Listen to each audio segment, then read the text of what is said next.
Olá, esse é mais um episódio da série Podsex, que traz temas sobre sexualidade e relacionamento. Se você ainda não está curtindo o canal, curta o canal, ative o sininho para você ficar sabendo quando a gente tiver novos bate-papos e assuntos dentro dessa temática. E hoje nós vamos abordar uma temática muito importante para o mundo gay, homoafetivo. Estou aqui com um convidado super especial e um grande amigo, que vai trazer informações, conhecimentos e experiências sobre as vivências homoafetivas e os relacionamentos homoafetivos. Meu querido amigo Thales Medeiros, que está aqui comigo. Thales é estudante de psicologia, fez a formação comigo, né, de análise bioenergética, concluiu agora o seu curso de terapia de casais e família, então já tem uma bagagem aí, né? É gestor de negócios também, e uma pessoa que milita também para a causa LGBTQIA+, e que tem um conhecimento muito legal para compartilhar com a gente. Fiquem aí que esse bate-papo vai ser muito bom. Thales, bem-vindo, meu amigo, e obrigada pelo convite, por aceitar o convite. Eu que agradeço, querida, o convite. Para mim é uma honra de poder, acho que, tentar somar nessa discussão. Naturalmente, eu trago aqui da minha perspectiva, do meu olhar também mais terapeutizado, porque tem que informar que eu também faço terapia há muito tempo. Então, isso me ajuda também a estar em outro local para conversar um pouco sobre isso. Então, agradeço muito o convite. Inclusive é uma fala, né? Vocês vão observar uma fala mais madura, né? Porque quando a gente faz terapia, a gente vai conhecendo os nossos demônios internos e vai aprendendo a lidar melhor com eles, né? Pacificando, Thales? Ou até percebendo que nem eram demônios. A gente vai fazendo as pazes com eles. Ótimo. Então, eu queria que você pudesse aqui contribuir, Thales, trazendo um pouquinho da sua história, né? Como é que foi o seu processo de descoberta e, inclusive, de revelação, né, da sua homossexualidade? Como é que você passou? Como é que foi isso para você e para sua família? Né? E o que é que você diria, de repente, para um homem que está passando por esse processo? Né? A partir do que você vivenciou e sentiu, o que é que você diria para alguém que está nessa fase de sair do armário, não sair? Como é que você viveu e o que é que você diria para quem está passando por isso? Bem, acho que uma questão importante é também o contexto histórico. Eu sou um homem hoje de 40 anos, então, e eu fui oficialmente, eu digo, no sentido de eu conversar com a minha mãe e falar, eu tinha 17, estava poucos meses de completar 18 anos. Então, isso... falar dessa época é bem diferente do que um jovem hoje está saindo. Ele não vai ter esse tipo de... Claro, a gente tem uma série de desafios ainda grandes dentro da sociedade, mas há um espaço muito maior do que o que realmente na época, né? Até a gente estava conversando sobre algumas questões de prazo, de datas, marcos históricos. Veja, eu nasci em 1983, né? E o Conselho Federal de Medicina foi tirar a homossexualidade como um dos elementos dentro do escopo de transtornos mentais em 85. E a gente sabe que você regula aquilo ali, mas existe um tempo de cultura. Ainda hoje a gente conversa, quase 40 anos depois, ainda sobre algumas questões, e a gente ainda encontra, por exemplo, psicólogos ainda fazendo tratativas sobre reversão, né? Hoje a gente acha isso abominável, mas na época não era tanto. Então eu nasço nesse ambiente também de efervescência dessa discussão, como todo mundo que foi ali da década de 1980.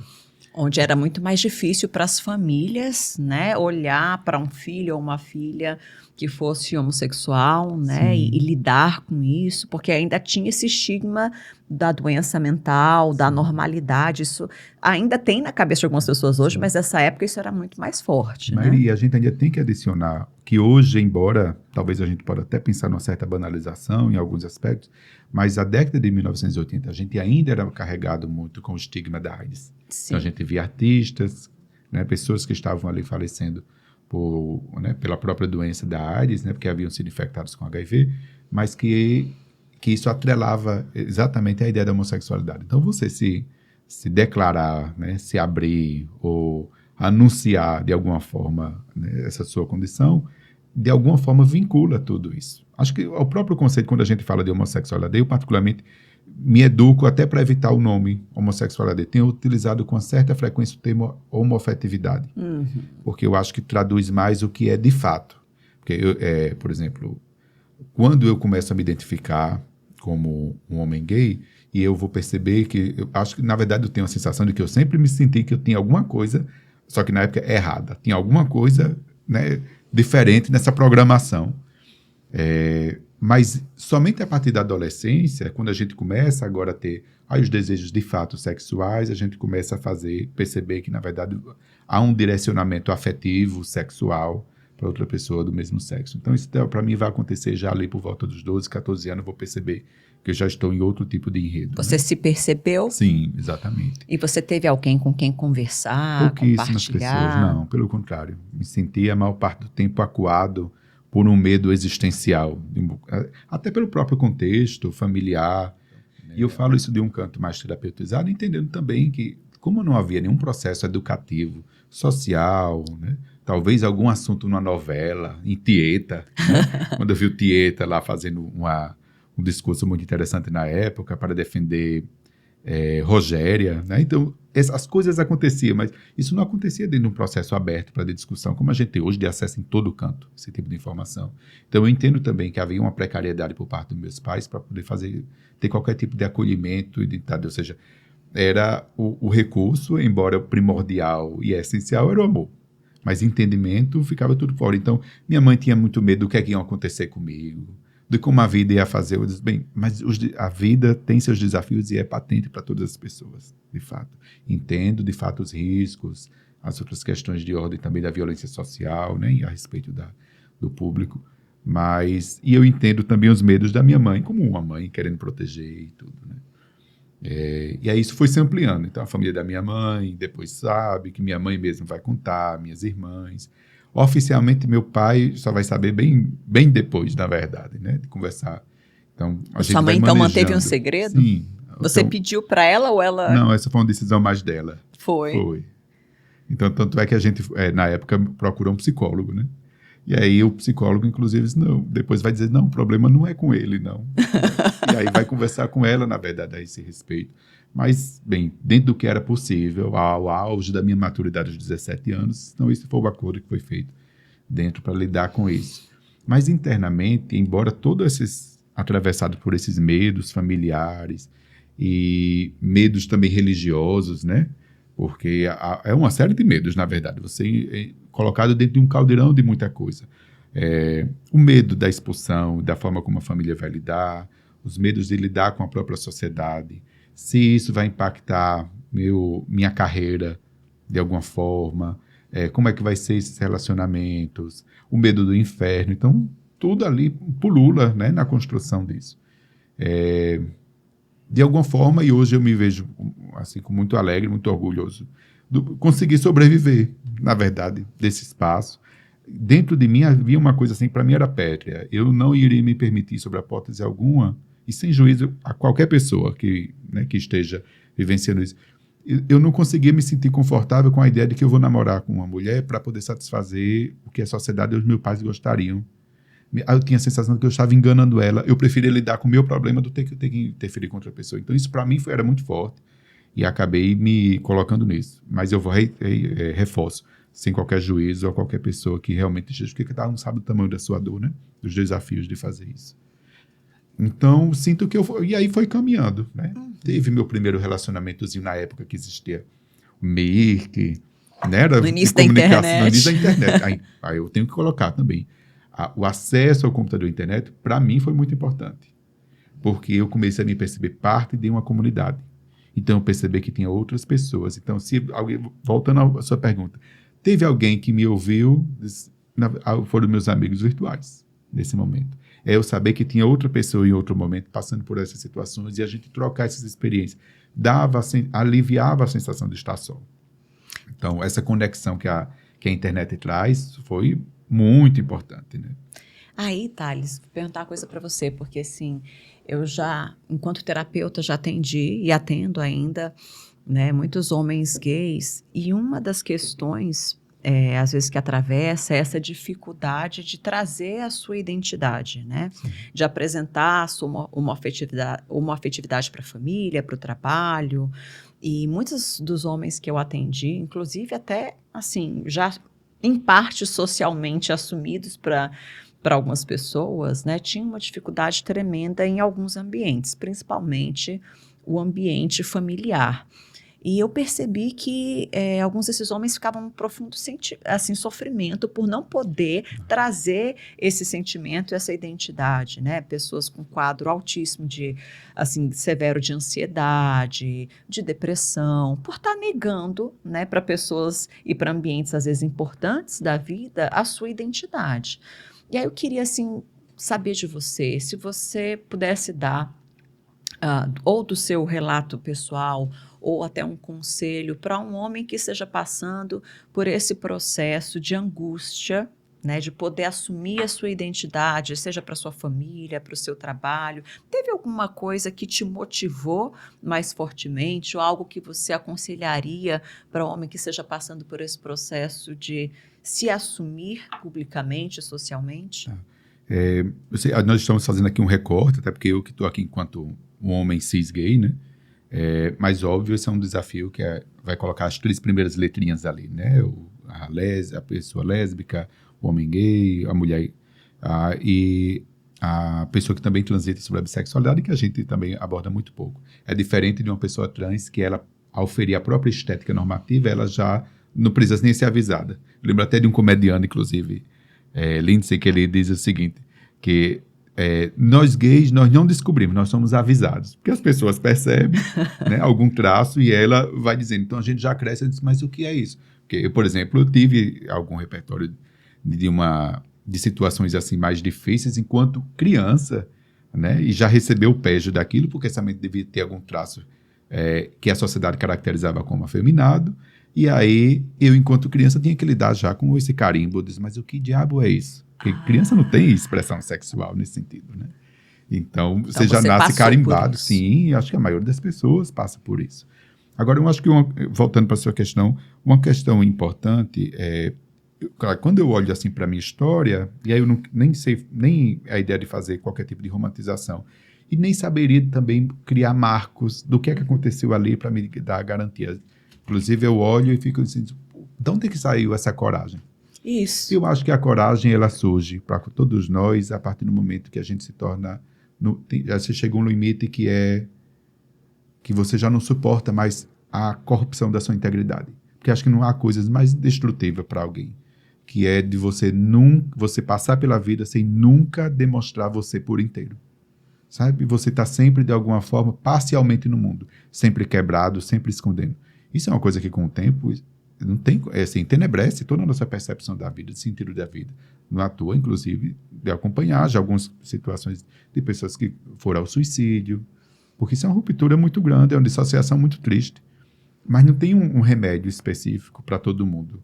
O que eu colocaria, e a partir da minha experiência, é de que faça aquilo que você se sente seguro. Agora, não espera a segurança, vá atrás de criar esse espaço seguro. Eu digo, hoje eu estou nos 40 anos, tenho esse relacionamento aos 18 anos, mas só muito recentemente, eu vou colocar nos meus últimos 3, 4 anos, eu decidi dizer, então no trabalho, não, meu marido. Eu tinha um amigo que fazia isso, e gente, eu não vou dizer, invejava, ele dizia assim, não, porque meu esposo, já tão bacana ele dizer isso, mas eu não tinha coragem, né? Mas eu fui procurar, aí eu fui buscar recurso em terapia, eu preciso visitar esse espaço. Mas, gente, eu não tenho... Estou com 40 anos, eu não tenho mais como ser expulso de casa. Ninguém vai reclamar, porque as contas quem paga é minha, a casa é minha. De onde é que está surgindo essa insegurança que me impede de eu ser eu mesmo? Isso. Mas esse é um incômodo de décadas, né? Então, aí eu fui experimentando, aos pouquinhos, né? Algumas coisas que eu também trago as marcas da minha época, né? Por exemplo, você andar de mãos dadas, é um desafio, eu carrego ainda internamente alguns desafios disso, mas consigo, em alguns momentos, flexibilizar isso e poder experimentar, né, o que é para muita gente absolutamente normal e sem eles nem pestanejam de vivenciar isso. Para algumas pessoas, às vezes, o pequeno afeto de tocar as mãos, aquilo ali já significa muito. Mas a gente ir fazendo aquilo que está dentro do espaço de segurança, não preciso prestar conta de absolutamente ninguém. Então eu vou fazendo o que é seguro, onde eu me sinto confortável. E vai avançando, né? Porque às vezes a gente diz assim, eu vou fazer isso quando está seguro. Mas, na verdade, isso também é um retrato da minha resistência. Eu também me escondo atrás disso, né? E eu não vou atrás de criar essa segurança. Eu preciso criar essa segurança. Eu preciso estar no mundo, dar o meu recado no mundo do jeito que eu sou. Não há um interesse de ferir alguém? Absolutamente nenhum. Mas eu entendo que nesse processo os paradigmas são feridos. Mas é isso que a gente quer mesmo. Eu estava lendo recentemente uma fala de Renan Quinalha no livro sobre movimento LGBTI+. Ele fala muito interessante. A gente briga contra a normatividade, mas não é para destruir a normatividade. Eu quero que a normatividade amplie para me caber lá dentro. Sim. Eu não quero destruir, né, alguns discursos deturpados que dizem, quer destruir a família. Não quero destruir a família. Nunca desistiu de destruição de família. Agora, cada século praticamente teve um formato diferente de família. O que eu quero é que nesse formato caiba a minha. Então, eu quero que ela amplie, né? E não é muito diferente da própria ideia de amor, né? Amor é uma competência a ser explorada e ser ampliada, mas eu preciso elastecê-la. Então, ferir, às vezes, algumas questões normativas, paradigmas, é necessário como instrumento, inclusive, de fazer esse engrandecimento. Então, acho que as pessoas deveriam experimentar dentro do que é possível, viver integralmente dentro do que é possível. Agora, que também faça possível, para que isso se torne possível, né? Procure na terapia, amplie suas leituras, suas discussões do que for possível, mas procure esse espaço seguro de você, inclusive, em algum momento, dizer um jargão, de falar alguma coisa, de alguém olhar para você e dizer, viado, dizer assim. Pronto. Eu lembro, inclusive, de um colega de trabalho, que ele era extremamente brincalhão, e aí ele, com o jargão que acontece muito comum, mas para mim não me feria, portanto é resolvido para mim, como para ele a gente tinha também essa dinâmica de familiaridade. E eu brincando, a gente disse alguma coisa, disse alguma coisa, e ele disse assim, ei, você é viado? Aí eu disse, sou. E ele ficou completamente transtornado. Disse, mas eu não quis dizer isso que eu quis dizer, não tem problema não, mas eu quis dizer. Tá? Então não tem problema. Claro que eu estou dizendo aqui, eu estava num espaço absolutamente de intimidade e tudo. Se alguém na rua também me chamar desse jeito, eu vou reagir. Né? Não vou aceitar desse jeito, de ofensa gratuita mais. Muito legal isso, né? Mas é tornar também, eu acho que esse processo de segurança exige também que a gente roube de volta, né, algumas palavras. Algumas palavras sempre foram muito duras, né, muito pesadas. Diminutivas, que tal a gente né? brincar com elas e dizer assim, sou. Né? Se você não conseguir ainda, olha o espelho, começa a brincar com essas palavras também, de começar a se sentir familiarizado até que ponto, onde é que essa ofensa está caindo? Porque ela não tem sentido. Essa ofensa foi construída historicamente por alguma relação familiar, alguma coisa que lhe tornou Por que isso cai como ofensa? Por que né? que cai uma ofensa? Aí volta, né, umas questões da misoginia. Por que cai a ofensa? Para mim, alguém dizer assim, ei, você é a mulherzinha? Eu dizer, a mulherzinha eu não sou realmente porque nasci como homem e como cis eu me identifico desse jeito. Mas qual é o problema com a mulher? Né? Isso está muito entranhado, essa homofobia, essa misoginia. Que interessante, né? Eu fico, assim, muito admirada com a sua fala, né, Thales? Porque acho que uma das coisas que eu mais admiro nas pessoas que têm a orientação sexual homoafetiva é essa quebra com a normatividade. Porque eu, enquanto mulher cis, hétero, eu não tenho que quebrar com nada. Eu estou ali dentro, eu estou num lugar de conforto, né? Mas, assim, quebrar com nada entre aspas, porque tem muitas coisas que são esperadas e exigidas da gente socialmente, e como a gente não tem um grande desafio a ser cumprido de identidade, algo tão forte, às vezes a gente se pega cumprindo os padrões normativos sem se questionar, né? Num lugar, assim, às vezes até meio alienado. Exatamente. Né? Porque é um canto de menor esforço. Isso, tá? Porque não precisa, para não gastar tanta energia, né? E eu tenho sucesso só em fazer isso. O que eu acho bonito disso tudo é, assim, que o que você está trazendo é a autenticidade. É algo que eu gosto muito de dizer no consultório, para os meus amigos. Eu acho que a vida é única e a gente precisa ter a possibilidade de viver uma vida autêntica, Sim. de poder apresentar para o mundo quem nós somos, como nos sentimos, né? Valorizando principalmente o que vem de dentro de mim. Exato. E acho que é muito importante isso que você traz também da construção do espaço seguro, né? Porque sim, é preciso um espaço seguro psicológico e físico para você assumir a sua identidade num mundo que ainda carrega, né, muitos preconceitos. E para um jovem, às vezes 17 anos, eu você foi super bravo e corajoso, né? Porque um jovem de 17 anos, além da insegurança psicológica, tem muitas vezes a insegurança com relação às questões físicas, Sim. né? Será que meus pais vão me apoiar? Minha família vai me apoiar? Como você disse, vou ser expulso de casa? O que é que vai me acontecer no momento que eu trouxer isso que não é uma expectativa da minha família, Exato. né? Então, assim, é uma fase mais desafiadora. Hipossuficiente, né? Porque existe ainda uma dependência daquelas pessoas, não só emocional, mas física e financeira, né? Contudo, um homem que já se sustenta, que já paga suas contas, né? Eu acho que você trouxe a pergunta fundamental. Precisa consultar o que é que está havendo de insegurança aí, né? Por que que o meu lugar interno, a minha identidade ainda é um campo difícil para eu poder admitir, assumir e trazer para o mundo e trabalhar isso para não adoecer, Exato. né? Para não adoecer. Até a gente teve uma participação aqui interessante, né? Que eu queria trazer aqui para você, que é o seguinte: e o processo tardio de aceitação do homem gay? Você acredita que faz com que esse homem pule fases importantes da vida e que depois acabe querendo, assim, abraçar o mundo com as pernas, se jogar de cabeça, se lambuzar todinho? Como é que você olha para esse processo tardio da aceitação e de se assumir, né, para o Sim. social? Bem, como eu falei, cada um tem seu passo e a gente também tem que ficar sempre muito atento a isso. Eu imagino algumas questões, por exemplo, de quando a gente é de uma cidade muito do interior, do quanto esses instrumentos normativos são muito mais fortes, às vezes vinculados a questões de religião e tudo. E às vezes perdura por muito tempo, né?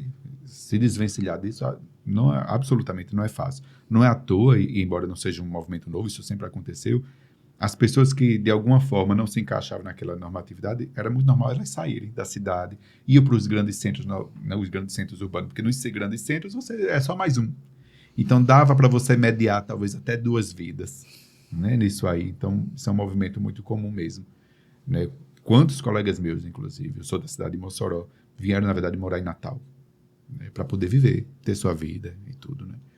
E de alguma forma também vou experimentar isso a partir do momento que eu também saio de casa, de poder ampliar esse tom de liberdade. Mas eu acho que tem algumas questões interessantes quando você fala de pular essas etapas, porque na verdade a gente já pula algumas etapas, não tem para onde correr. Ou ao menos a sua geração pulava, né? E acho que a de hoje, talvez o tempo de pulo encurte, porque a gente também a gente tem que falar muito também em algumas bolhas. Talvez um jovem de algumas famílias também mais desprendida que a gente vê e se posiciona dentro de um grande centro, vamos dizer diferente, mas ela não é suficiente para falar de um grande universo. E é bem importante a gente falar, inclusive, que nós estamos falando desse universo bem da que a gente aqui vive. Se eu cruzar o Atlântico, eu vou encontrar países que uma conversa dessa era impossível ter, né? Se alguém tiver qualquer denúncia de prática de sodomia, né, e você teve, inclusive, algum intercurso sexual com outra pessoa, isso é pena de morte. Então, assim, essas diversidades acontecem em todo mundo. Sim. O que eu falo que talvez tenha sido atrasado na minha época, ainda é um grande avanço para alguns cantos do país hoje. Sim. Inclusive, então, a gente está falando sempre desse recorte. Mas eu acho que essa questão, a gente vai pulando algumas etapas. Por exemplo, qual é o comum que a gente vê? É alguém que vai, né, um jovem rapaz vai ali entrando nos seus 12 anos, entra na puberdade, começa ali a ser inundado por um monte de hormônio, outras excitações surgindo, então é uma paquerinha, é uma brincadeirinha, vou colocar as brincadeiras na época que nem existia, mas aquela brincadeirinha do cai no pulso, aí você já roubava verdade, um selinho. consequência. Você tinha toda aquela trajetória, que aí depois dos seus 14, 15 anos estava ali namorando, ia para calçadinha com os pais, você tinha, então, esse seu relacionamento começava a ser ensaiado dentro do modelo familiar, como um namoro. Não deu certo, mas tinha outro. Então, você ia criando esse espaço de acomodação, onde uma potencial família que você gerasse estava ali entrando. A pessoa LGBT, ela não teve isso, em absoluto. Da minha época, em absoluta. Eu nunca tive namoradinho.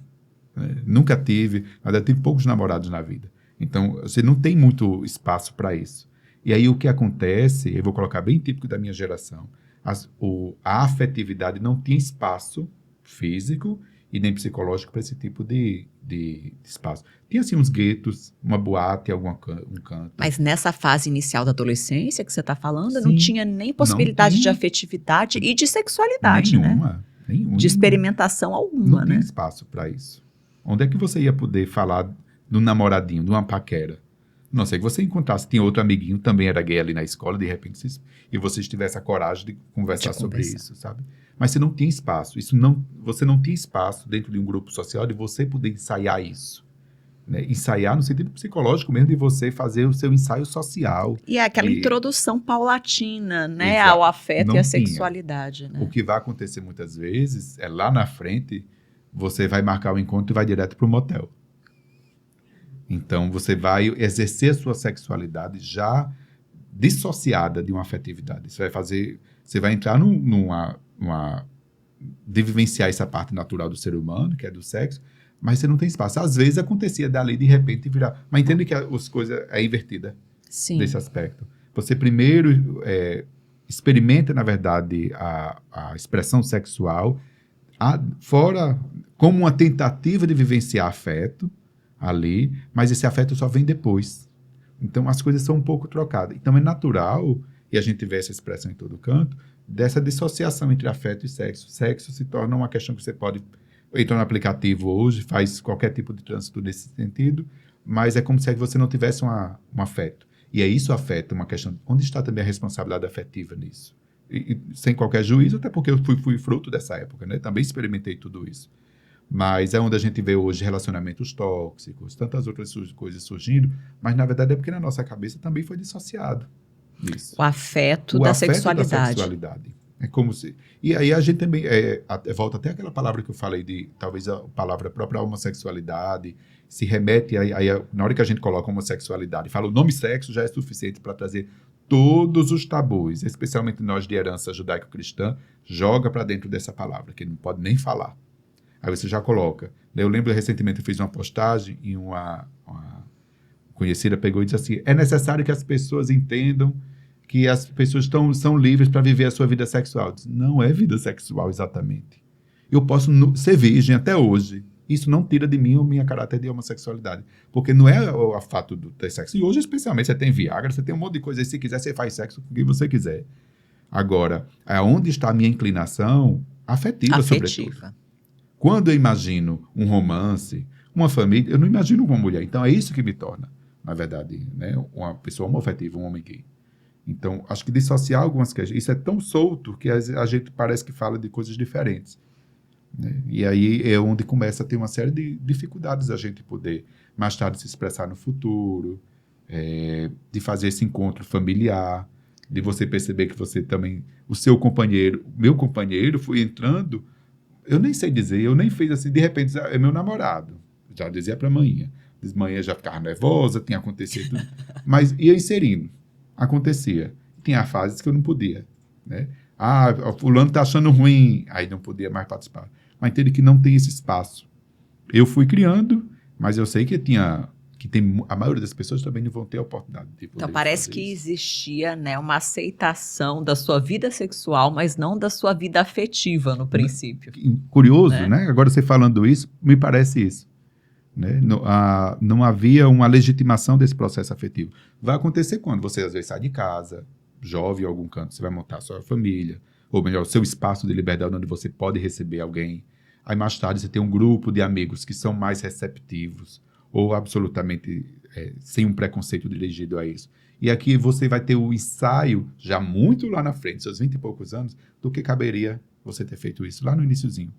Então você apresenta o seu namorado ao seu grupo de amigos, que agora eles fazem parte desse contexto familiar, porque na família eu não pude. Então veja que há um processo aí de pelo menos 10 anos tardio. Então, quando a pessoa vai, de repente, se sentir à vontade para se assumir, né? Na verdade, eu falar abertamente sobre sua afetividade já aos seus 30, 40 anos, e ela vai vivenciar alguma coisa que deveria ter sido já feito lá atrás. Agora, o que é um ponto importante? Eu não tenho como voltar ao passado. Tá? Eu não tenho como vivenciar meu período de namoro, que foi da década de 90, porque a década de 90 nem existe mais, mudou tudo. Eu acho que o que vale a uma questão para a gente pensar, e aí volta a uma questão de autorreflexão mesmo, assim. eu sou um ser de falta, né? Pegando um pensamento bem freudiano, eu vou viver com isso. E eu posso viver bem. Eu não posso viver na fantasia de que eu vou ter que ficar perfeito ou preencher todos os meus buraquinhos. Não, eu sou uma coxinha de retalho com um monte de coisa. Eu vou viver com algumas faltas, mas eu posso sim. Aí é onde eu tenho que legitimar em mim meu desejo, ou minha possibilidade, eu posso vivenciar um namorozinho. Vou fazendo devagarzinho mesmo, que eu já esteja hoje, aos 40 anos, tentando resgatar isso. Eu acho que é pensar que eu não tenho como voltar aos meus 16, mas eu posso trazer, hoje com meus 40, esse tipo de experiência, de fazer os meus pequenos ensaios. Porque eu acho que a gente às vezes fica no afã de repente, já, de uma hora para outra, já ter todo esse tipo de realização. Não vai. Porque toda essa construção para qualquer pessoa precisou de um tempo. Eu não sou diferente. Então, acho que a gente também se permitia esse espaço processual. Aí eu volto, se puder fazer uma terapia, ótimo, porque acelera o processo, né? Sabe? De a gente se ver um bocado de coisa. Eu lembro muito de uma entrevista de Jamila Ribeiro, falando sobre questões ligadas ao racismo, né? E eu lembro muito dessa resposta. A pessoa fez uma pergunta meio afrontosa. Ela disse, olha, hoje, para mim, é tranquilo responder essa pergunta, porque eu falo de um canto terapeutizado. Em outro momento, certamente, eu iria para um ataque diferente. Deixou claro que a sua pergunta era inadequada. Foi bem interessante. E eu me recordo muito disso. Eu acho que a gente pode vivenciar uma série dessas experiências, independente da idade. Porque eu posso voltar a me apaixonar aos 60. Tudo isso é importante também, né? Mas também no seu entendendo também que um outro lugar, né? E é isso. E que há locais, há espaços que não vai ser possível preencher mais aquilo. E ok. Isso vale para todo mundo, né? Qualquer ser vivente vai vivenciar essas faltas. Eu fico pensando principalmente nisso, porque quando essa pergunta veio, eu senti que a pessoa que trouxe ficou assim pensando do tempo que se perdeu para a vivência, tanto sexual quanto afetiva, né? E aí a gente vai observando que muitas vezes os homens gays, por ter tido que se conter, tanto afetivamente quanto sexualmente falando, né? Parece que vão para o campo sexual muito assim, ansiosos, com desejo de pegar voraz, geral, né? Desejo assim, bem voraz. E aí tem outros, né, que tem uma conexão mais afetiva, e eu já recebi muito isso como queixa no consultório, né, tipo assim, nossa, Maíra, como é difícil encontrar um namorado. Eu não queria um cara para transar, eu queria um cara para namorar. Sim. E a única forma que eu consigo encontrar, tudo que eu tenho encontrado no mercado aí fora, são pessoas que querem transar. E eu sempre trazia assim também, mas onde é que você está procurando essas pessoas, né? E aí os homens traziam muito a questão dos aplicativos, né? Os aplicativos de relacionamento, que me parece que os homens que fazem parte dos aplicativos majoritariamente estão buscando sexo. Em alguns momentos pode ser que outra coisa aconteça, mas em linhas gerais costuma ser sexo.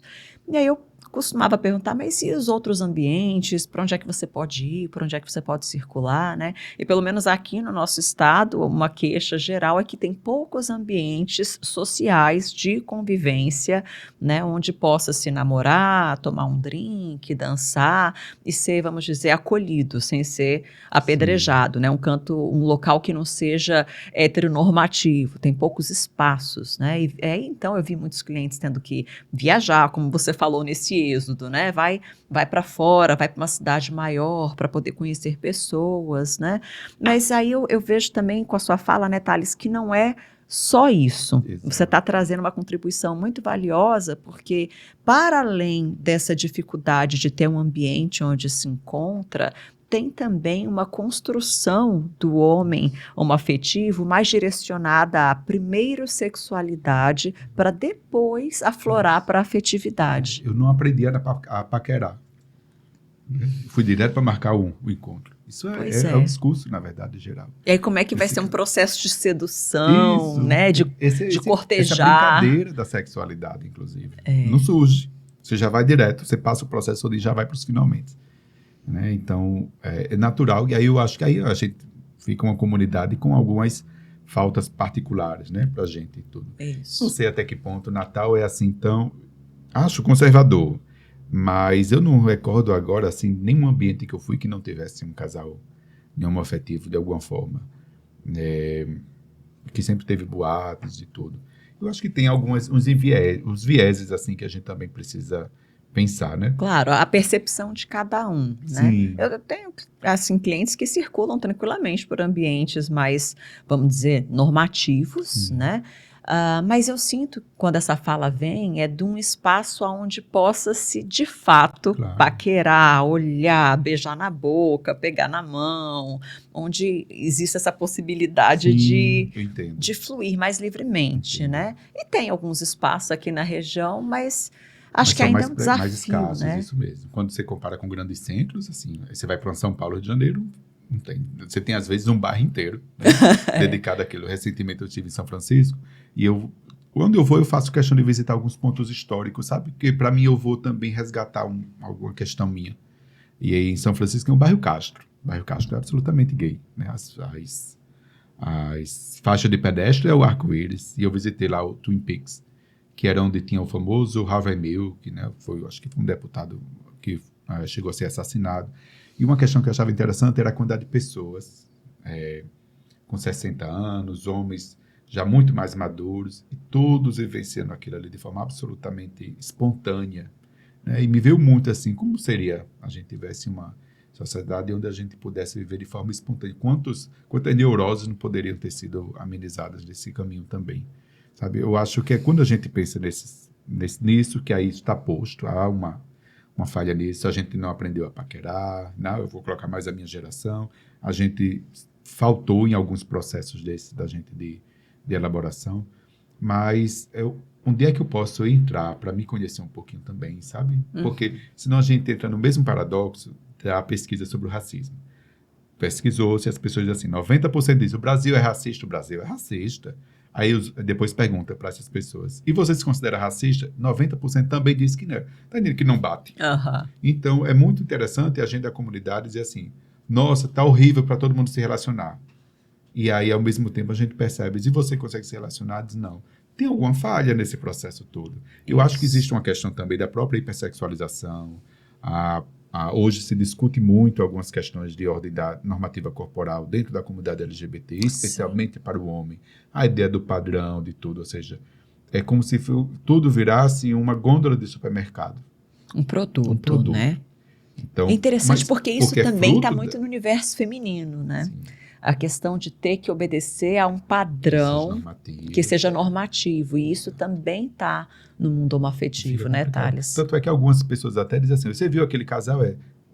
As pessoas confundem os dois como se fossem irmãos, de tão parecido que são. Então, a gente vai criando assim, uns nichos muito afundilados, né? E isso, para mim, não é outra forma, senão outra expressão de alienação da gente também. Do jeito que a gente também alienou a ideia de afetividade e sexualidade, a gente também criou determinados padrões e a gente vai separando. Isso é uma fragilidade muito grande, eu acho, de modo geral, do movimento LGBT, porque eu sinto que a gente é manipulado pelas nossas próprias dores disso tudo, né? E aí, eu sou o que o meu corpo consegue atrair. Então, fica complicado manter... Onde é que eu vou inserir afeto nesse processo? Quando você demonstra... Isso. Engraçado isso, porque eu estava conversando com um amigo meu, né? Quando ele escutar isso, você vai saber que é para você, que eu já falei isso para você. Vou falar a reza, mas não vou entregar o santo, não. E ele é um cara muito bonito, né? E ele sempre se expõe muito nas redes sociais sem camisa.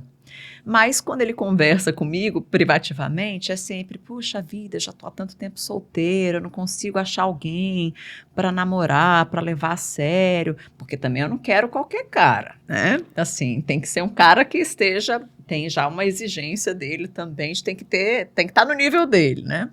Aí eu cheguei e falei assim, cara, mas veja só, você está buscando uma coisa afetiva, mas quando eu vejo o seu Instagram, tudo que você mostra é o seu corpo. Através das redes sociais, que também hoje é uma ferramenta de paquera, ninguém vai identificar que você está procurando afeto quando você expõe algo tão sensual, tão sexualizado assim, né? E aí, acho que é bem dentro disso que você está falando, né? Quando esse homem gay vai se construindo nesse formato deus grego, né? O que é que ele está querendo comunicar com o corpo dele? né? Eu acho que isso, veja, não vou ser hipócrita aqui, né? Eu gosto de treinar, gosto de estar em forma. Eu acho que, assim, todo mundo gosta de se sentir bem com o seu próprio corpo, com Sim, a sua autoestima em dia, né? Mas a gente está observando que é quase como se fosse um padrão, um filtro, né? Às vezes vai me dando a sensação de que é preciso estar num determinado padrão para ir para uma próxima etapa considerada superior, né? E em que medida isso não começa a ser uma exclusão isso mesmo. dentro da própria, um mecanismo de exclusão dentro da própria sociedade, né? Da comunidade gay. Que eu já vi alguns homens da comunidade gay se intitulando de ursinhos. Tem as comunidades. Né? Então tem os marombados, tem os ursinhos, né? Uma forma assim de, peraí, eu não sou marombado, mas tem uma ala aqui para acolher você que não é marombado, né? A ala dos fofinhos, Sim. cabeludinhos, peludinhos. Então acho que é importante essa reflexão dentro da própria comunidade também, né? Ao que é que esse corpo serve e o que é que eu estou comunicando quando eu estou buscando um padrão tão elevado, né? Para a gente não distanciar, acho que o caminho é esse, é poder trazer a afetividade para as relações, para que não fique tão essa coisa do corpo e da sexualidade, né? E aí eu estava conversando aqui com o Thales antes da gente começar, e eu vou trazer essa questão que você trouxe que eu acho bem rica, né? Que muitas vezes no consultório chegou para mim e Thales, maravilhoso aqui, me elucidou de algo que de fato faz total sentido. Chega a queixa de que os homens gays têm dificuldade em manter um relacionamento estável, que é muito difícil, né? E eu acompanho casais também, homoafetivos, e de fato tem uma dificuldade, né? Eu estava aqui querendo saber do Thales, como é que ele olhava para isso, e aí o Thales trouxe uma coisa que eu acho que é importante, né? Falando do mundo subjetivo dessas pessoas, né, Thales? Fala um pouquinho para mim daquela nossa conversa de antes daqui. Eu acho que a gente pensar também que existem algumas questões que são bem transversais, que não é particular da comunidade, né? Relacionamento é, por natureza, desafiante. Não tem como, né? Hoje eu tenho, inclusive a formação me ajudou muito em rever uma série de questões sobre traição, sobre como é que acontece essa engrenagem toda de fazer duas pessoas com suas necessidades, com suas feridas, algumas cicatrizadas, outras não, e elas conversarem a ponto de, inclusive, conviverem. E aí uma coisa também importante que é pensar que o relacionamento ele também é dinâmico, então a gente se apaixona e se separa, não oficialmente várias vezes ao longo de um relacionamento, né? Meu próprio relacionamento, né, hoje, 18 anos, mas a gente teve uma pausa, inclusive, porque eu morava em outra cidade, a gente teve uma pausa aí de 6 meses, depois voltou, teve a oportunidade de a gente viver no mesmo local de novo e a gente se reapaixonou, né? Então, e aí deu seguimento. Mas é óbvio que todo relacionamento ele vai ter desafios assim gigantescos. Mas esses desafios não são inerentes à comunidade, né? Pode ter, porque existem feridas comuns, né, inerentes. Mas relacionar exige, acho que no final das contas a gente também entra muito, às vezes, no relacionamento com a ideia de que o outro possa vir satisfazer e preencher essas feridas que são minhas. Isso. A gente assim, não deixa de sobrecarregar muito a outra pessoa, né? Projetar para aquela pessoa exatamente. Que ela vai, de repente, dar conta de todas as suas questões emocionais, afetivas, sexuais e dar conta das questões dela, né?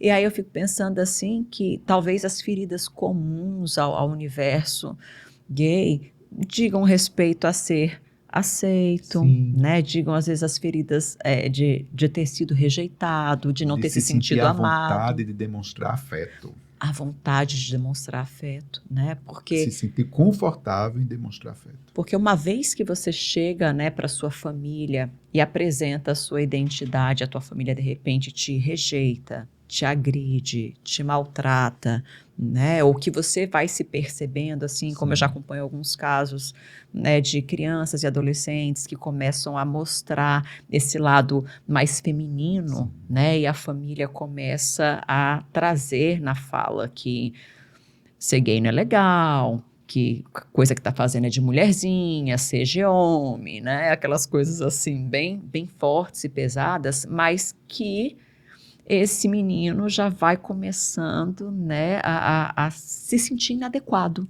Exatamente. Né? Esse sentimento de inadequação, de que aquilo que eu sou é algo feio, é algo que não é bonito, isso vai ferindo essa pessoa ao longo de anos, né? Exato. E essa pessoa que chega para o relacionamento afetivo, amoroso, ferida, né, com tantas feridas de rejeição, de eu sou inadequado, está trazendo essa bagagem para essa relação. Exatamente. Né? Então, essas são bagagens muitas vezes comuns dentro do universo gay homoafetivo, né? Exatamente. Então, a gente não pode simplesmente dizer é a comunidade, é difícil, não é porque eu sou hétero e é muito difícil também.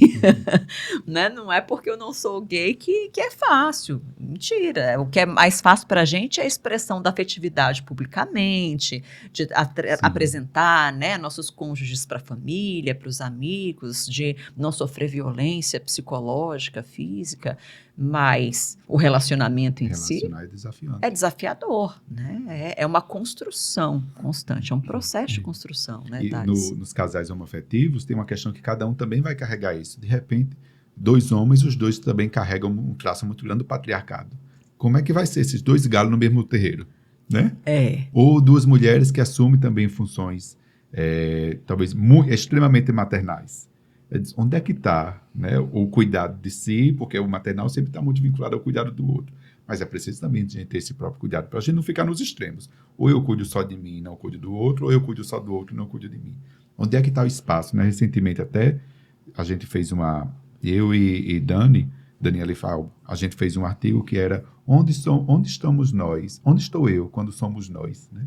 Nosso artigo era para dizer, onde é que está a individualidade na conjugalidade?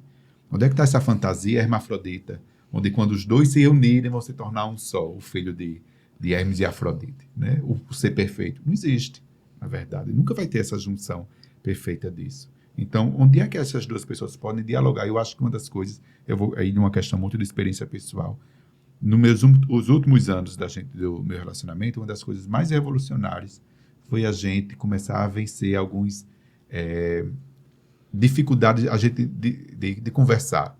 A gente não pode conversar sobre isso. A gente passa, não, a gente vai conversar sobre isso agora. Vamos botar sobre a mesa essas questões dos desejos e pensar assim sobre o nós, né? Nessa tríade do relacionamento, eu, tu e nós. Vamos conversar nós dois sobre o nós. Porque senão fica tudo muito pessoal. Diz, eu tenho necessidade disso. Poxa, aí o outro começa a se sentir ofendido com aquela outra questão. Não. O que é que está posto dentro da mesa para isso, sabe? Isso elevou a gente a um nível de maturidade. Eu nunca... Assim, hoje eu sinto que a gente está em outro nível. Mas isso é importante porque isso que você está trazendo é válido para o casal hétero também. Para todo mundo. Porque a gente tem uma inibição muito grande de conversar sobre afeto, de trazer nosso sentimento. Quais são as nossas... Eu tenho esse vaziozinho aqui. E às vezes está os dois batendo de boca, conversando, batendo com algumas questões tão simples que esse diálogo poderia ter resolvido. Mas veja que interessante, porque você está trazendo isso, né, Thales? E a gente está falando de algo que é difícil da expressão afetiva para o homem gay, mas aí a gente não pode considerar que o homem gay também é homem. Sim. E foi criado, né, e que o homem, independente de ser hétero ou de ser gay, ele é criado ainda socialmente para a não expressão da afetividade. Né? Então, para não se mostrar vulnerável. Né? O que eu vejo de casais, casais lésbicos, né, duas mulheres, o quanto a diferença afetiva da demonstração delas é muito diferente, né, do casais gays. Não conheço alguns... É fácil a gente se passar por irmão. Né? Porque tá ali os dois, todo contidozinho, né? Dentro do que é possível fazer esse tipo de contenção, e eu espero cada vez menos contenção, mas fica sempre nessa... E essa dificuldade para fora, ela também vai acontecer para dentro.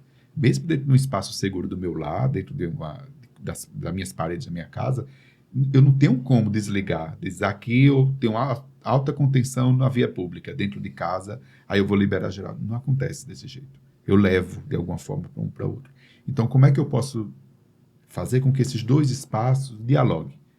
De eu fazer com que eu consiga me sentir confortável, tanto no meu espaço privado, mas também no meu espaço público. Demonstração de afeto. Então, eu preciso ensaiar isso. Pode até ensaiar dentro de casa disso. Mas acho que levar esse tipo de conversa. Né? Alguns amigos falam muito, de repente, marca um encontro, conhece um cara bacana, aí sai outra vez, aí marca um café. Mas interessante é que no discurso é de que os dois, parece que está sempre assim, eu espero que o outro faça a sessão para demonstrar afeto, eu não posso dar briga, o primeiro passo, né? Desse tipo de coisa. Por que a gente não pode tornar mais natural esse tipo de demonstração. Diz, o outro não correspondeu. Diz, ok, nunca foi obrigado a corresponder.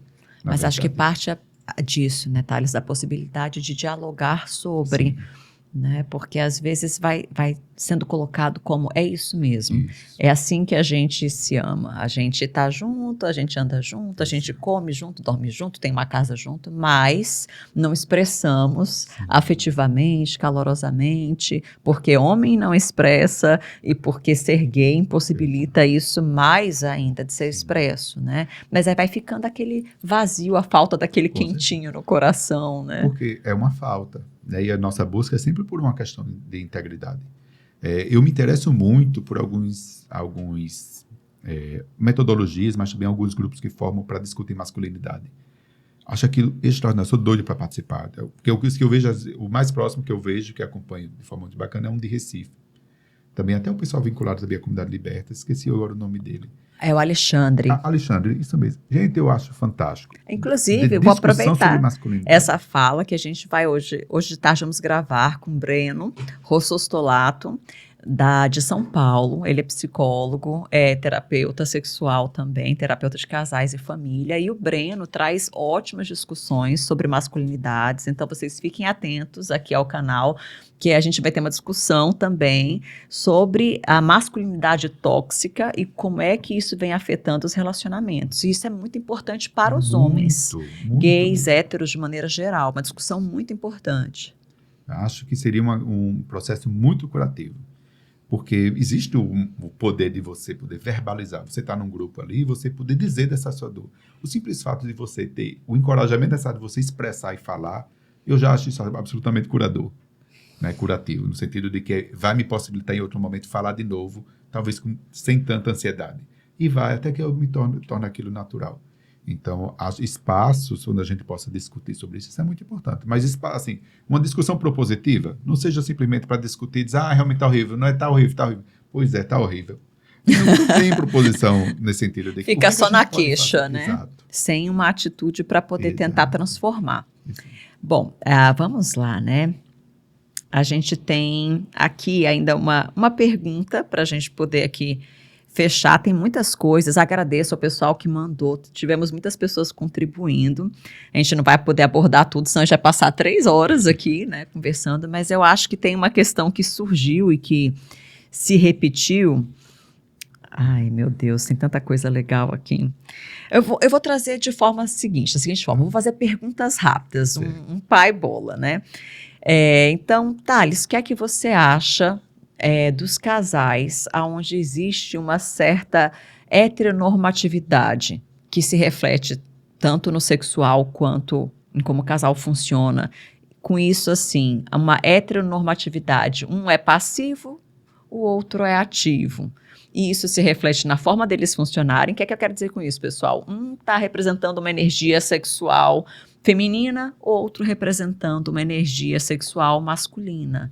Como é que você olha para isso, né? É uma estrutura de dominância, né? Mas enviesada. Em nenhum canto estava no contrato de relacionamento de que eu ser passivo me torna menor. Então, isso precisa ser discutido. E é uma coisa que o casal pode se discutir disso. Não existe esse tipo. Mas é porque a gente ficou preso à ideia de que, da mesma forma no casal hétero, a gente vai ter a posição de pseudodominância e de receptividade do homem ativo e da mulher receptiva, né, passiva nisso, e aí a gente quer pegar essa mesma estrutura e jogar para um relacionamento homoafetivo. Não funciona. As estruturas, inclusive, de genitália são diferentes, a gente está falando, não funciona, não pode ser desse jeito. Agora, e todos nós fomos feridos também por esse tipo de estrutura. Eu quero reproduzir no meu relacionamento isso de novo. De eu ser dominado ou ter que fazer todo o esforço para dominar a relação desse jeito. E isso nem sempre também está vinculado à questão da pessoa ser ativa ou ser passiva. Eu acho que isso precisa ser trabalhado, ser discutido melhor. Dentro do casal e talvez a gente buscar outros recursos. Até mesmo porque essa questão do ativo e passivo, né, isso pode estar presente em relações heteronormativas também, porque não diz respeito só a quem está, vamos dizer, penetrando, né, no relacionamento sexual, mas diz respeito a uma energia também que se tem.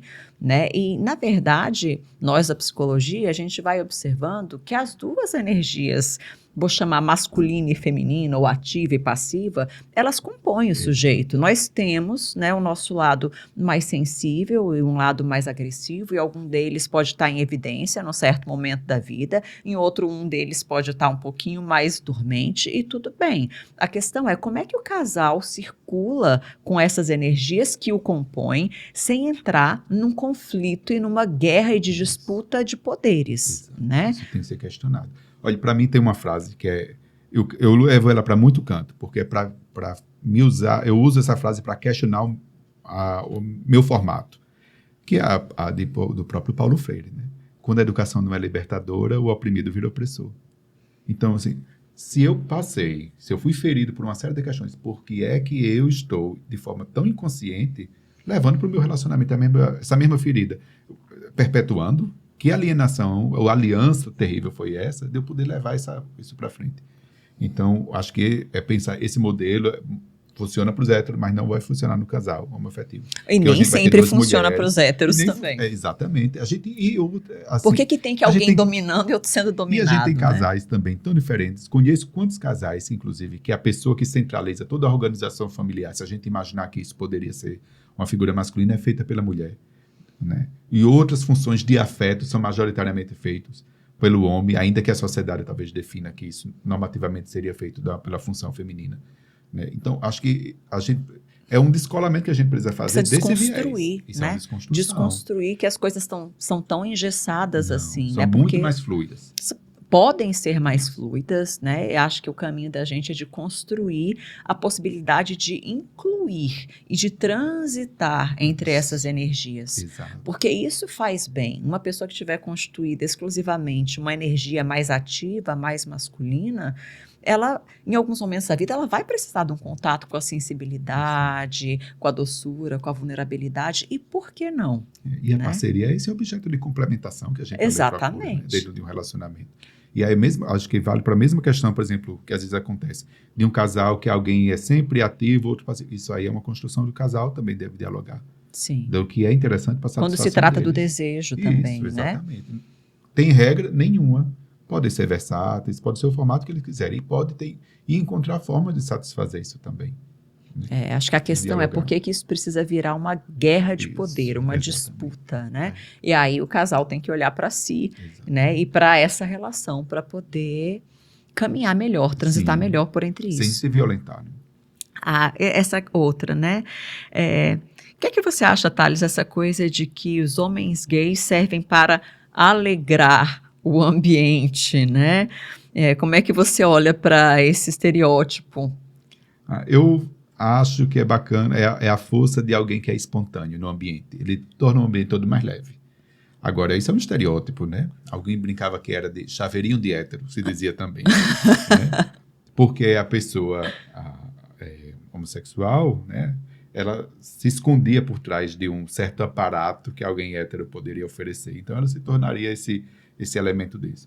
Acho feliz, acho bacana, mas conheço muitas tristezas por trás dessas alegrias. Né? E, às vezes, essa alegria ou essa brincadeira é um objeto também de fazer com que a pessoa possa se desvencilhar das suas próprias questões. Isso é uma questão assim, é uma máscara, muitas vezes.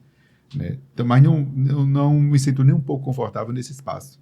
Né? Se de um canto eu acho bacana que a força de uma espontaneidade possa deixar o ambiente mais leve, é bacana, mas é necessário que também entender que aquela pessoa ela não está sempre alegre, não. Ela tem dia de estar feliz, está triste, tem suas dificuldades também, para ela não virar o palhaço da turma. Né? Não é isso, ela tem que ser um indivíduo também. Ou até um motivo de chacota, né? Ou está encontrando, se questionar se não está buscando essa energia como uma forma de se incluir. Né? Isso mesmo, exatamente.